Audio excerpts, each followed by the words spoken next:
wasiirka wasaaradda arrimaha dibadda iyo iskaashiga caalamiga ah ee Jamhuuriyadda Somaliland wasiirka wasaaradda horumarinta maaliyadda wakiilka Somaliland u jooga dalka Kenya iyo mas'uuliyiin kale ayaa gegida diyaaradaha caalamiga ah ee cigaal ee magaalada Hargeysa ku soo dhaweeyay wafdi sare oo ka socda qaar ka mid ah dalalka Yurub ururka midowga Yurub iyo saaxiibada Somaliland ka taageera arrimaha doorashooyinka iyo dimuqraadiyadda wafdigan ayaa maalmaha soo socda ku sugnaan doona Somaliland iyaga oo kulamo kala duwan la yeelan doona madaxweynaha Jamhuuriyadda Somaliland madaxda xisbiyada qaranka iyo mas'uuliyiin kale wasiirka wasaaradda arrimaha dibadda iyo iskaashiga caalamiga ah ee Jamhuuriyadda Somaliland Dr. Ciise Kayd Maxamuud ayaa warbaahinta dawladda faahfaahin ka siiyay ujeedada ay wafdigani u yimaadeen saacadul wasiir wafdigan miisaanka leh ee imanaya hadda yimi maxay faahfaahin ka bixi meelaha kala yimaadeen waxay Somaliland ugu filan yihiin waxa ay dalka u yimaadeen السلام عليكم ورحمة الله وبركاته أد بعد ما هتنتهي أن وفتي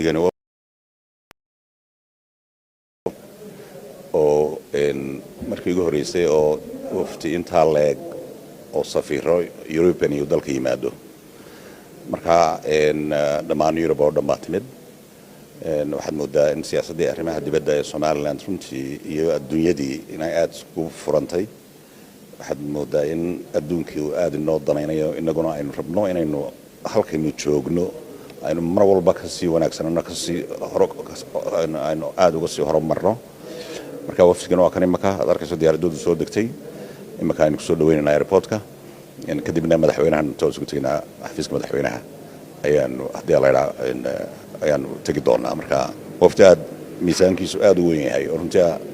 tusaya adduunyadu sida Somaliland maanta oo danaynayso diyaaradina oo time ka soo fadhiisada arkayso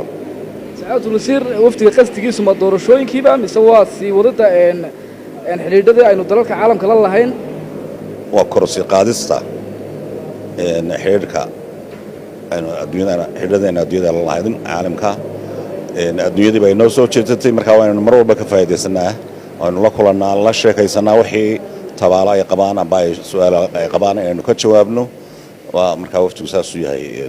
معنيسو أود إن تالكو لينا ودارك ساوفتو كنا دو 10 قف واي مكا دياردان لا سocda oo wada aad